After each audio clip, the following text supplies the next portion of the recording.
नमस्कार सभी दोस्तों के लिए। कैसे आप सब? आशा करते हैं सभी ठीक होंगे और बेहतर होंगे।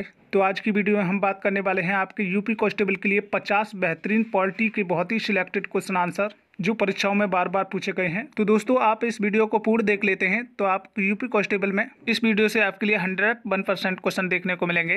तो एक एक क्वेश्चन दोस्तों आपके यूपी कांस्टेबल एग्जाम के लिए बहुत ही महत्वपूर्ण है, इसलिए आप वीडियो में शुरू से अंत तक जरूर बने रहें और वीडियो को बहुत ध्यान से देखते चलें, क्योंकि दोस्तों आपके पास बहुत कम समय है और आप जो भी पढ़ें अच्छा पढ़ें। तो चलिए दोस्तों देखते हैं इन 50 पॉलिटी के सर्वश्रेष्ठ क्वेश्चनों के लिए। तो पहला क्वेश्चन है फ्रेंड्स, भारत सरकार का प्रमुख विधि अधिकारी कौन होता है? तो ये होते हैं दोस्तों भारत के महान्यायवादी। और दोस्तों वर्तमान में अटॉर्नी जनरल कौन है? तो उनका नाम है दोस्तों आर वेंकटरमणि। तो ये भारत के वर्तमान में महान्यायवादी हैं, तो याद रखिएगा। चलिए अगला क्वेश्चन देखते हैं। क्वेश्चन नंबर 2 है फ्रेंड्स, प्रधानमंत्री पद पर सर्वाधिक समय तक कौन आसीन रहे थे? तो सर्वाधिक कार्यकाल रहा था दोस्तों जवाहरलाल नेहरू का। दोस्तों एग्जाम में पूछे जाए कि भारत के प्रथम गृह मंत्री कौन थे, तो हम ऑप्शन मारेंगे सरदार वल्लभ भाई पटेल। दोस्तों भारत की प्रथम महिला प्रधानमंत्री पूछी जाए तो इंदिरा गांधी हैं, याद रखेंगे। चलिए अगले क्वेश्चन का आंसर करिए। सरकारी आयोग रिपोर्ट किससे संबंधित है? तो दोस्तों इस समय मेहनत कर लीजिए और अपने एग्जाम को अच्छे नंबरों के साथ क्रैक कीजिए। अगर आप इस मौके से चूकते हैं तो ना जाने अगली भर्ती कब आए। तो दोस्तों सरकारी आयोग रिपोर्ट का संबंध है दोस्तों केंद्र राज्य संबंधों से। चलिए अगला क्वेश्चन देखते हैं। संसद का उच्च सदन किसे कहा जाता है? तो संसद का दोस्तों उच्च सदन कहा जाता है राज्यसभा के लिए। इसे दोस्तों अपर हाउस भी कहा जाता है। इसके सदस्यों का कार्यकाल 6 वर्ष का होता है और यह एक स्थायी सदन होता है जो कभी भंग नहीं होता है। तो चलिए अगला क्वेश्चन देखते हैं। अगला क्वेश्चन है, भारतीय संविधान के किस अनुच्छेद में संवैधानिक उपचारों का अधिकार दिया गया है? तो आपका सही आंसर हो जाएगा दोस्तों आर्टिकल 32 के अंदर। और दोस्तों आर्टिकल 90 की बात करें तो ये प्रेस की स्वतंत्रता से संबंधित है, याद रखेंगे इसे भी। चलिए अगला क्वेश्चन देखते हैं। क्वेश्चन नंबर 6 है दोस्तों, सर्वोच्च न्यायालय के मुख्य न्यायाधीश की नियुक्ति कौन करता है? तो सर्वोच्च न्यायालय के मुख्य न्यायाधीश की नियुक्ति करते हैं दोस्तों राष्ट्रपति। और दोस्तों भारत के राष्ट्रपति को शपथ कौन दिलाता है? तो ये दिलाते हैं सर्वोच्च न्यायालय के मुख्य न्यायाधीश। और दोस्तों वर्तमान में सर्वोच्च न्यायालय के मुख्य न्यायाधीश कौन है? तो धनंजय भाई चंद्रचूड़ हैं, याद रखेंगे। तो चलिए अगला क्वेश्चन देखते हैं। अगला क्वेश्चन है, संविधान दिवस भारत में किस तिथि को मनाया जाता है? तो संविधान दिवस मनाया जाता है फ्रेंड्स 26 नवंबर के लिए। और दोस्तों 26 जनवरी की बात करें तो आप सभी को मालूम है कि 26 जनवरी को गणतंत्र दिवस के रूप में मनाते हैं। चलिए अगला क्वेश्चन देखिए, महाभियोग की प्रक्रिया का उल्लेख किस अनुच्छेद के अंतर्गत आता है? मोस्ट आईएमपी क्वेश्चन है फ्रेंड्स। तो दोस्तों याद रखेंगे आर्टिकल 61 के अंतर्गत महाभियोग की प्रक्रिया का उल्लेख है। तो याद रखेंगे दोस्तों, काफी बार पूछा जाता है। तो चलिए अगला क्वेश्चन देखते हैं। प्रारूप समिति ने भारतीय संविधान को किस भाषा में लिखा है? तो ये लिखा है फ्रेंड्स केवल अंग्रेजी में। और दोस्तों भारतीय संविधान की प्रारूप समिति के अध्यक्ष कौन थे? तो याद रखेंगे वो थे दोस्तों डॉक्टर BR अम्बेडकर। तो याद रखेंगे। चलिए अगला क्वेश्चन देखते हैं। भारत का मूल संविधान कहाँ संरक्षित है? तो ये संरक्षित है फ्रेंड्स संसद भवन में। और दोस्तों पूछा जाता है संविधान का निर्माण कितने समय में हुआ था? तो इसका निर्माण हुआ था 2 वर्ष 11 माह 18 दिन में हुआ था।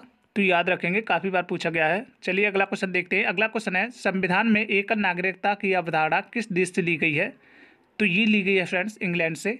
और दोस्तों पूछे जाए मौलिक कर्तव्य किस देश से लिए गए हैं? तो हम ऑप्शन मारेंगे रूस से। और दोस्तों नीति निर्देशक सिद्धांत कहाँ से लिए गए हैं? तो हम ऑप्शन मारेंगे आयरलैंड से। तो याद रखेंगे दोस्तों। अगला क्वेश्चन है, निम्नलिखित में से कौन सा एक मौलिक अधिकार नहीं है? तो याद रखेंगे दोस्तों संपत्ति का अधिकार एक मौलिक अधिकार नहीं है। तो इसे दोस्तों मौलिक अधिकार की श्रेणी से बाहर कर दिया गया है। अब ये कानूनी अधिकार बन गया है। तो इस समय दोस्तों हमारे पास 6 मौलिक अधिकार हैं। तो चलिए अगला क्वेश्चन देखते हैं। अगला क्वेश्चन है, भारत के किस राज्य में सर्वप्रथम पंचायती राज व्यवस्था लागू की गई थी? तो ये की गई थी फ्रेंड्स भारत के प्रधानमंत्री पंडित जवाहरलाल नेहरू के द्वारा 1959 में राजस्थान के नागौर जिले में। तो याद रखेंगे, बहुत ही अच्छा क्वेश्चन है, काफी बार पूछा जाता है। चलिए अगला क्वेश्चन देखते हैं। अगला क्वेश्चन है फ्रेंड्स, लोकसभा अध्यक्ष अपना त्यागपत्र किसे संबोधित करता है? तो ये करता है दोस्तों लोकसभा उपाध्यक्ष के लिए। और दोस्तों वर्तमान में इस समय लोकसभा अध्यक्ष कौन है? तो याद रखेंगे वो हैं आपके ओम बिरला। चलिए अगला क्वेश्चन देखते हैं। क्वेश्चन नंबर 15 है फ्रेंड्स, राज्यसभा में सदस्यों की अधिकतम संख्या कितनी होती है? तो राज्यसभा में सदस्यों की अधिकतम संख्या होती है दोस्तों 250। और दोस्तों लोकसभा में अधिकतम सदस्यों की संख्या पूछी जाए तो हम ऑप्शन मारेंगे 552। ठीक है दोस्तों। चलिए अगला क्वेश्चन देखते हैं। क्वेश्चन नंबर 16 है, भारत के किस राज्य की राज्यसभा सीटें सबसे अधिक हैं? तो याद रखेंगे दोस्तों ये हैं आपकी उत्तर प्रदेश की 31 सीटें हैं। और दोस्तों लोकसभा की 80 सीटों के साथ हमारा उत्तर प्रदेश पूरे भारत के राज्यों में प्रथम स्थान पर आता है। तो याद रखेंगे। चलिए अगला क्वेश्चन देखते हैं। संसद के किस सदन को अपर हाउस के नाम से जानते हैं? तो ये कहा जाता है फ्रेंड्स राज्यसभा के लिए। और दोस्तों लोकसभा के लिए संसद का निम्न सदन कहते हैं। और राज्यसभा के सदस्यों का कार्यकाल 6 वर्ष का होता है और लोकसभा के सदस्यों का कार्यकाल होता है 5 वर्ष का। याद रखेंगे इन्हें। चलिए अगला क्वेश्चन देखते हैं। मुख्यमंत्री की नियुक्ति किसके द्वारा की जाती है? तो ये की जाती है फ्रेंड्स राज्यपाल के द्वारा। और दोस्तों इस समय वर्तमान में उत्तर प्रदेश के राज्यपाल कौन है? तो याद रखेंगे वो हैं आपकी आनंदीबेन पटेल। चलिए अगले क्वेश्चन का आंसर देखिए। अगला क्वेश्चन है संविधान के अनुसार भारत का प्रथम नागरिक कौन होता है? तो ये होता है दोस्तों भारत का राष्ट्रपति। भारत के राष्ट्रपति को दोस्तों तीनों सेनाओं का सर्वोच्च कमांडर भी कहा जाता है। तो इस समय दोस्तों वर्तमान में भारत की राष्ट्रपति हैं वो हैं द्रौपदी मुर्मू। चलिए अगले क्वेश्चन का आंसर करिए। संविधान का कौन सा अनुच्छेद प्रेस की स्वतंत्रता से संबंधित है? तो ये है दोस्तों आर्टिकल 90। और दोस्तों एग्जाम में पूछा जाता है कि भारतीय संविधान की आत्मा किस आर्टिकल को कहा जाता है? तो हम ऑप्शन मारेंगे आर्टिकल 32 के लिए। चलिए सभी क्वेश्चन दोस्तों बहुत ही इंपॉर्टेंट हैं। अगला क्वेश्चन है भारतीय संविधान में राष्ट्रपति का चुनाव की प्रक्रिया किस देश से ली गई है? तो ये ली गई है फ्रेंड्स आयरलैंड से। आयरलैंड से दोस्तों नीति निर्देशक तत्व और राष्ट्रपति के निर्वाचन मंडल की व्यवस्था भी ली गई है। तो याद रखिएगा इन्हें भी। चलिए अगला क्वेश्चन देखते हैं। क्वेश्चन नंबर 22 है धन विधेयक किस सदन में प्रस्तुत किया जाता है? तो ये किया जाता है फ्रेंड्स लोकसभा में। याद रखेंगे काफ़ी बार पूछा जाता है। तो फ्रेंड्स वीडियो को लाइक भी कर दें। अगर चैनल पर नए हैं तो चैनल को सब्सक्राइब जरूर कर लें। तो चलिए दोस्तों अगला क्वेश्चन देखते हैं। अगला क्वेश्चन है लोकसभा का सदस्य बनने के लिए न्यूनतम आयु कितने वर्ष होनी चाहिए? तो ये होनी चाहिए दोस्तों 25 वर्ष। और दोस्तों एग्जाम में पूछ लिया जाए कि राज्यसभा का सदस्य बनने के लिए न्यूनतम आयु कितने वर्ष होनी चाहिए, तो हम ऑप्शन मारेंगे 30 वर्ष। याद रखेंगे। चलिए अगला क्वेश्चन देखते हैं। निम्नलिखित में से किसके द्वारा भारत में कानून बनाए जाते हैं? तो चलिए बड़ा ही अच्छा क्वेश्चन है फ्रेंड्स। तो भारत में कानून बनाने का अधिकार है दोस्तों राष्ट्रपति और संसद के दोनों सदन लोकसभा और राज्यसभा के पास। तो याद रखेंगे काफ़ी अच्छा क्वेश्चन है। चलिए अगला क्वेश्चन देखते हैं। भाषा के आधार पर भारत का सर्वप्रथम किस राज्य का निर्माण हुआ था? तो ये हुआ था फ्रेंड्स आंध्र प्रदेश का। और दोस्तों वर्तमान में आंध्र प्रदेश के मुख्यमंत्री कौन है? तो वो हैं दोस्तों जगमोहन रेड्डी। याद रखेंगे इन्हें भी। चलिए अगला क्वेश्चन देखते हैं। अगला क्वेश्चन है डॉक्टर बी.आर. अम्बेडकर ने किस अनुच्छेद को संविधान की आत्मा और हृदय कहा है? तो ये कहा है फ्रेंड्स अनुच्छेद 32 के लिए। और दोस्तों डॉक्टर बी.आर. अम्बेडकर भारत के प्रथम कानून मंत्री रहे थे। और दोस्तों इन्हें संविधान का निर्माणकर्ता भी कहा जाता है। तो याद रखेंगे। चलिए अगला क्वेश्चन देखते हैं। संविधान में मौलिक कर्तव्य किस देश के संविधान से लिए गए हैं? तो ये लिए गए हैं फ्रेंड्स रूस के संविधान से। और दोस्तों बात करें मौलिक अधिकार किस देश के संविधान से लिए गए हैं, तो हम ऑप्शन मारेंगे अमेरिका। और दोस्तों पूछा जाए संविधान में संशोधन की प्रक्रिया किस देश से ली गई है, तो हम ऑप्शन मारेंगे दक्षिण अफ्रीका। तो अच्छे से याद रखेंगे। चलिए अगला क्वेश्चन देख रहे हैं। भारतीय संविधान की प्रारूप समिति के अध्यक्ष कौन थे? तो ये थे फ्रेंड्स डॉक्टर बी.आर. अम्बेडकर। और दोस्तों एग्जाम में पूछा जाए कि भारतीय संविधान के स्थायी अध्यक्ष कौन थे, तो हम ऑप्शन मारेंगे डॉक्टर राजेंद्र प्रसाद। तो चलिए अगला क्वेश्चन देखते हैं। निम्नलिखित में से किस देश का सबसे बड़ा लिखित संविधान है? तो हमारा राइट आंसर हो जाएगा दोस्तों भारत। तो भारत का सबसे बड़ा लिखित संविधान है। तो याद रखेंगे इसे।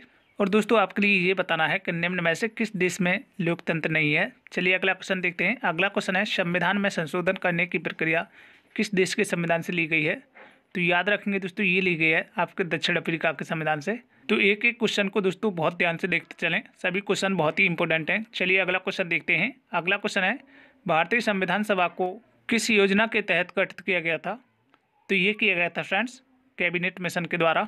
चलिए अगला क्वेश्चन देखते हैं। अगला क्वेश्चन है संविधान सभा ने राष्ट्रीय गान को कब अपनाया था? तो ये अपनाया था फ्रेंड्स 24 जनवरी 1950 के लिए। और दोस्तों राष्ट्रीय गान के रचयिता कौन है? तो आप सभी को मालूम होगा राष्ट्रीय गान के रचयिता हैं रविंद्रनाथ टैगोर।